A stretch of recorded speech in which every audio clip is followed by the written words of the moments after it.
The next morning, the compound woke to whispers. When Kwadoo stepped into the courtyard, every eye turned. Her skin was smooth like palm oil, her eyes bright like fresh kola nut. The black scarf she wore only made her beauty sharper, like a shadow framing the sun. The servants, who had begun to ignore her, froze mid-task. One of them dropped her broom. "Ah, is this not Madame Kwadoo? She looks younger than her own daughter." By the time Taraku came out, tying his wrapper, Kwadoo was already waiting under the mango tree. She smiled, slow and confident. Taraku stopped in his tracks. For the first time in months, he saw her not as a fading wife, but as a woman glowing with power.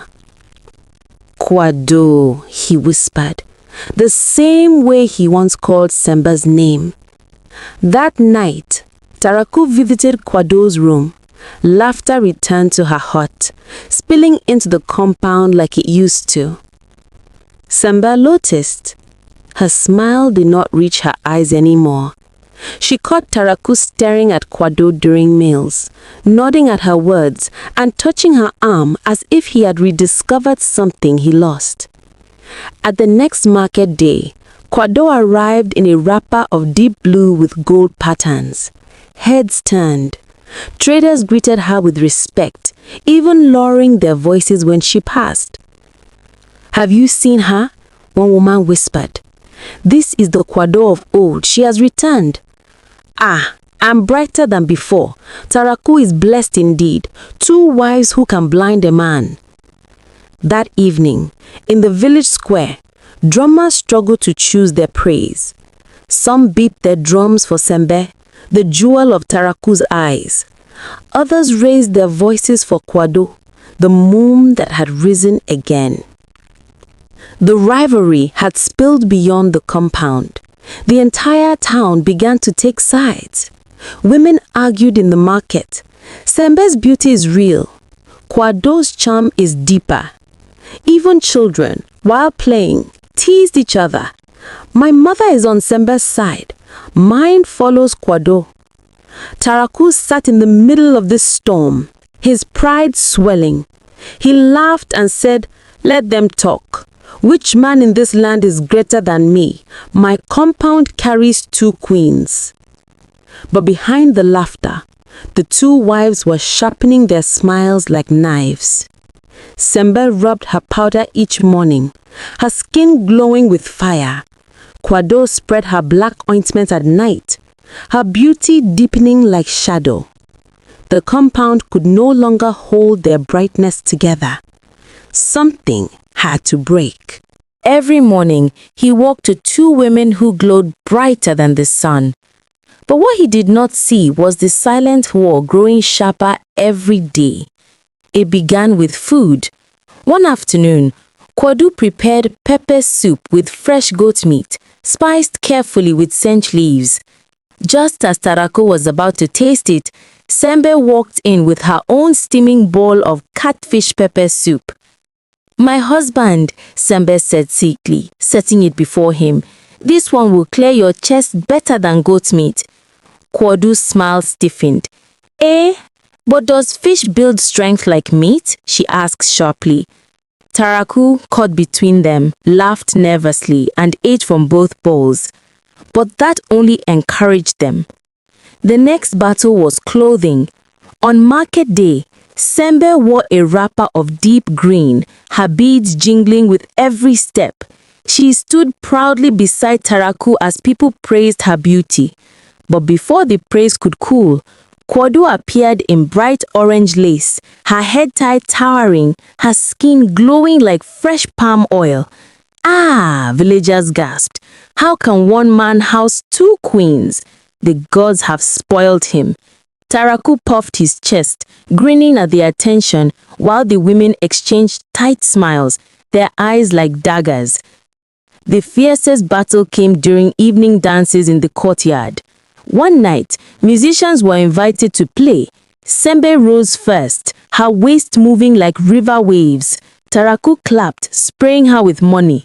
But Kwadoo stepped forward too, her feet stomping with power, her arms sharp and graceful.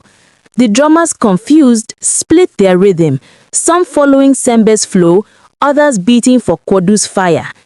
Taraku laughed till his belly shook, enjoying the show as if it was for him. But beneath the laughter, servants whispered to each other, "This is no longer ordinary rivalry. These two women are dragging their husband's soul like rope in a tug of war." By the time the dance ended, sweat glistened on both wives' faces. They bowed slightly to each other, smiling, but their eyes promised something darker. This war would not end with music. The rivalry between Kwadoo and Sember no longer stayed hidden in Taraku's compound. It spilled into the village like palm oil staining white cloth. At the market, women sold their tomatoes and pepper while keeping one ear open for gossip. "Have you seen those two wives?" one said. "Each one shines like the sun, but the air around them is heavy. It is not ordinary beauty." Another shook her head. This is not from soap or shea butter. Charms are working there." Even the men noticed. When Taraku walked through the square with both wives at his side, people lowered their voices. Some bowed quickly, as if to avoid the wives' eyes. Others stepped aside, whispering prayers under their breath. Children who once played freely near Taraku's compound began to avoid it. "My mother said not to go there," one boy told his friends. "She said two lions are fighting inside, and whoever enters may be eaten." One evening, during a moonlight gathering, an elder cleared his throat and spoke. "In our father's time, when two wives began to wrestle with charms, it always ended in sickness or death. If Taraku does not put out this fire, it may burn the whole village." The younger men nodded, unease in their eyes. They had seen small signs already. Chickens dying suddenly in Taraku's yard, strange cries at night, like a woman wailing near the mango tree. Even the air around the compound felt different, thick, heavy, like rain that refused to fall. Meanwhile, Taraku himself was blind with pride. "Let them talk," he boasted to his friends. "While their wives quarrel, mine are turning into queens. Am I not the most blessed of men?" But the villagers knew better. They began to watch from a distance, whispering warnings. Mothers told their daughters, "Do not eat in Taraku's house. Do not drink their water. Do not stay too long there." The rivalry that once entertained now carried the smell of danger. The village felt it in their bones. Something was coming, and it would not pass quietly. It began quietly. One night, as Sember rubbed her powder across her arms, she noticed her skin crawling as if ants were marching under it. She slapped and scratched, but no insect appeared. By morning, her face glowed again, so she forced a smile and told herself it was nothing. Kwadoo too had her own signs. After spreading her black ointment on her chest, she felt a coldness creeping into her bones. Sometimes her teeth chattered, though the night was warm. But when she looked in her water pot and saw her beauty shining back, she whispered, "It is worth it." But the spirits had started to collect their payment. Taraku was the first to feel it. At meals, his appetite began to fade. He complained of headaches, of a heaviness pressing on his chest. At night, he tossed and turned, groaning in his sleep. The servants whispered among themselves, "Have you not seen our master? He is shrinking. The wives are pulling him from two sides until his body cannot carry it." Even the animals were not spared. Chickens died suddenly, their feathers scattered like they had fought invisible hands. Goats cried at midnight, kicking their legs as if nightmares chased them. Then came the dreams. Sember would wake screaming, her wrapper soaked with sweat. In her dreams, her skin peeled off like yam skin, leaving her raw and bloody. Kwadoo too woke shivering, swearing she saw herself in a coffin, while Sember stood over her laughing. They both hid these torments from Taraku, each determined not to show weakness. Instead, they smiled brighter, dressed finer, and sharpened their tongues against each other. But the villagers saw the signs clearly. Ha! One old woman spat near the market. The spirits are fighting in that man's house. Soon blood will answer. Another nodded. I said it before. Beauty bought from the bush always comes with teeth. By the time Taraku collapsed one afternoon while trying to mount his horse, fear spread through the village like wildfire. The drums of rivalry had turned to drums of doom. Each passing day, what started as headaches and weakness soon became something darker. His eyes sank, his skin grew pale, and his once strong voice turned shaky like an old man's. At night, he coughed until the walls shook. Some mornings, he could not rise from his mat. Servants had to carry him to the courtyard for fresh air. Kwadoo sat by his side, fanning him with a palm frond. "My husband, it is Sember," she whispered one afternoon. "Her powder is poison. Can you not see? Since she began shining, your body has been fading." Sember, hearing this, burst into the room. "You wicked liar!" she shouted, her wrapper slipping from one shoulder. "If anyone is killing Taraku, it is you and that black ointment you rub like a witch." Kwadoo stood, her eyes flashing. "Me? I was the first wife. I stood by him when you were still crawling in your mother's hut. How dare you speak?" Taraku groaned, clutching his head. "Stop! Stop this noise!"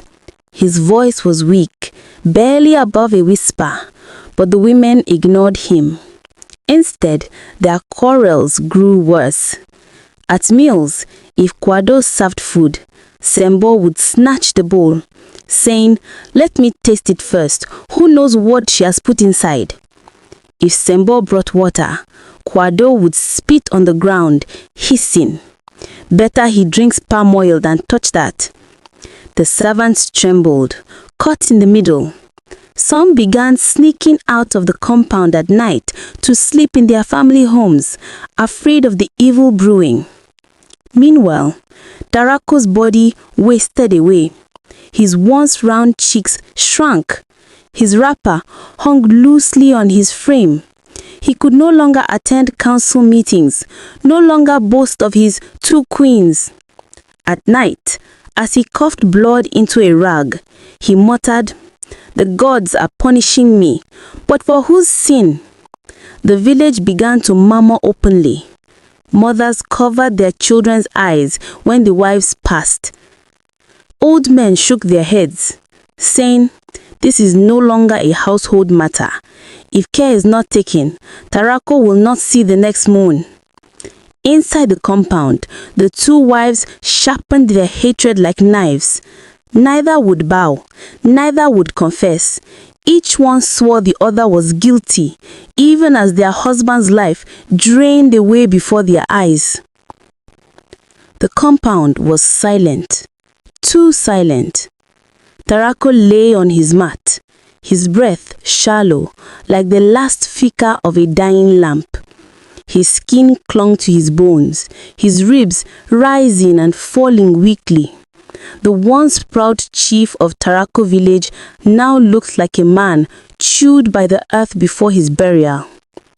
Kwadoo knelt beside him, pressing a wet cloth to his forehead. Her hands shook. My husband, stay with me. Do not let Sember's evil carry you away. Sember, standing at the doorway, hissed, "Shut your mouth, Kwadoo. If anyone is killing him, it is you and that black ointment you rub like a witch." Kwadoo stood up, her eyes red. She shoved Sember. "Liar! Witch! It is your powder that has turned him into a skeleton." Sember stumbled, but did not fall. Instead, she dashed forward, gripping Kwadoo's wrapper. The two women wrestled like market goats, screaming, pulling hair, slapping each other, while their husband coughed blood on the mat. The servants rushed in, crying, "Stop! Stop! He will die!" But the wives were deaf with rage. Taraku raised a trembling hand, his lips moving. His voice was so faint they almost missed it. "Kwadoo, Sember, if you love me, stop this madness." The women froze, breathing hard, wrappers torn, hair scattered. They looked down at him, shocked by how small and broken he had become. That night, the compound was filled with wails. Taraku's breathing worsened. Some moments he stopped entirely, only to gasp again, like someone dragged back from the edge of the spirit world. Villagers gathered outside the compound, whispering, "Taraku is going," one old man said, shaking his head. Another woman replied, "The gods will not let him die in silence. The truth will come out." By dawn, the cries inside grew louder. Taraku's chest barely moved, and the wives, for the first time, showed fear. Kwadoo clutched his hand, her voice breaking. "Please, my husband, don't leave me with that snake." Sember knelt on the other side, weeping openly. "Forgive me, whatever you think, I only wanted your love." But Taraku could not answer. His spirit was hanging by a thread.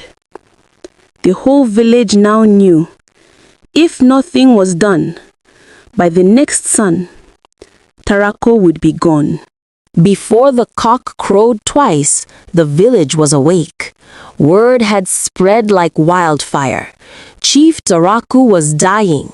Men, women, even children gathered outside his compound, murmuring in low tones.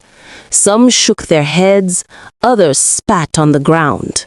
"This is no ordinary sickness," an old woman said, tying her headscarf tighter. Another muttered, "It is the wives. Their charms are burning him from both sides." By mid-morning, the elders of Taraku village arrived. 6 men, gray-haired and bent with age, but still carrying the weight of authority.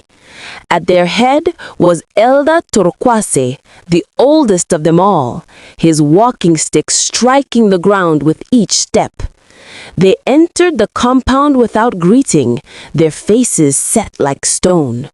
The wives, Kwadoo and Sember, knelt when the elders entered, but their eyes still darted at each other like knives. Torkwase spoke first, his voice deep and heavy. "Taraku lies at death's door. If he crosses, his blood will be on your heads. We will not let this house drag the whole village into ruin. Today, the truth will be revealed." He turned to the servants. "Bring him out." With trembling hands, 2 young men carried Taraku on his mat into the courtyard. The sight made the villagers wail. Their chief looked like a dry stick, eyes sunk deep, lips cracked. He groaned as they laid him down. Kwadoo rushed forward. "Elders, see how Sember has destroyed my husband with her evil charms." Sember sprang to her feet. "No, elders, it is Kwadoo who is sucking his life. I only sought beauty to keep his love. She is the one killing him." The crowd gasped as the 2 women shouted, pointing at each other. Elder Torkwase lifted his staff and struck the ground. Thud! The noise silenced everyone. No more words. The shrine will speak. When night falls, both of you will be taken before the oracle. If you are innocent, you will live. If guilty, the gods will strike you down. The villagers cheered, clapping their hands. Some cried in relief. Yes, let the gods decide. Enough of this madness. Kwadoo's face twisted, but she nodded quickly, confident in her innocence. Sember, though, swallowed hard, her fingers trembling as she clutched her wrapper. Still, she lifted her chin proudly. I am ready. On the mat, Taraku's eyes fluttered open. His lips moved faintly, and though his voice was weak, everyone heard his words. Let the truth save me. The elders nodded. The matter was no longer in human hands.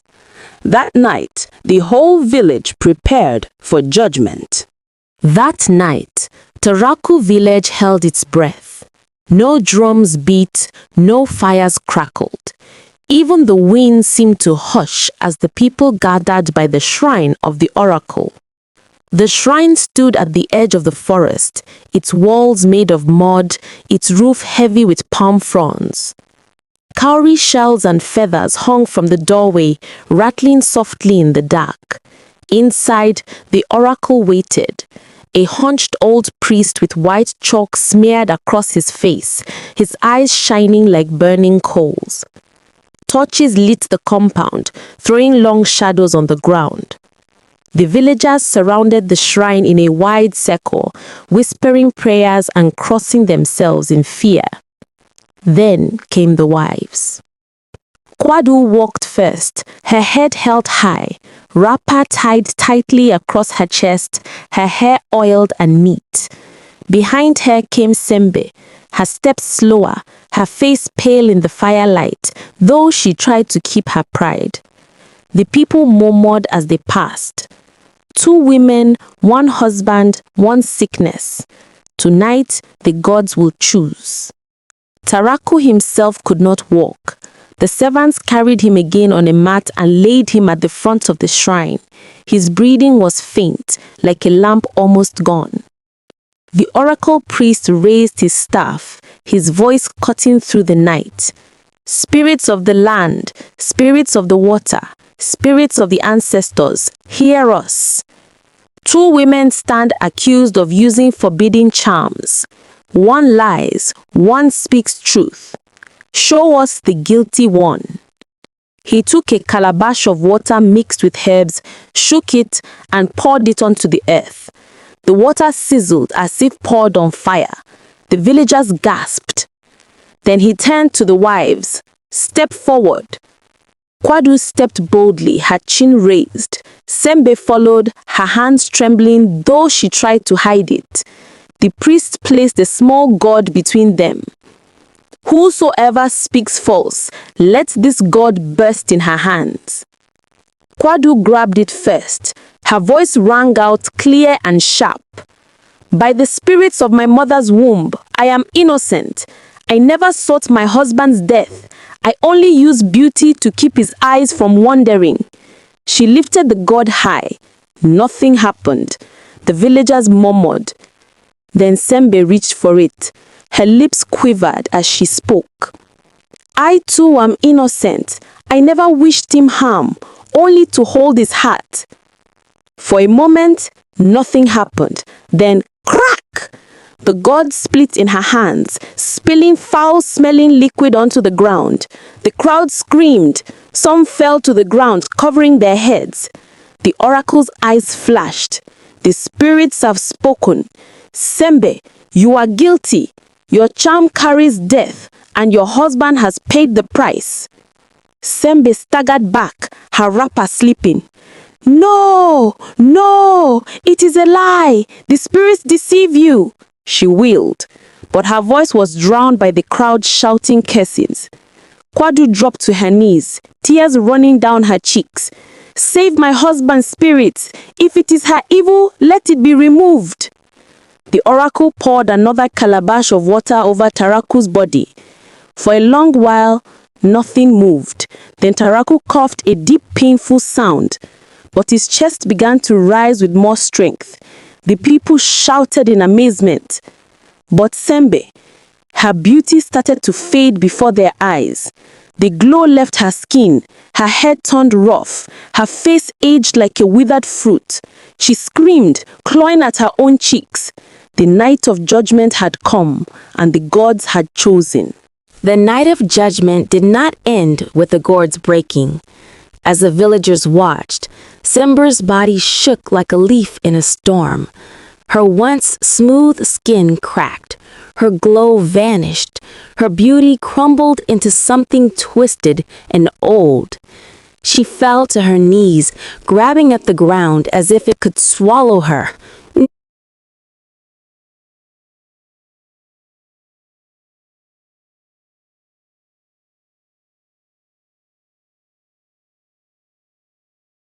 The night of judgment did not end with the gourds breaking.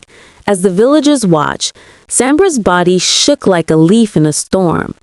Her once smooth skin cracked, her glow vanished, her beauty crumbled into something twisted and old. She fell to her knees, grabbing at the ground as if it could swallow her.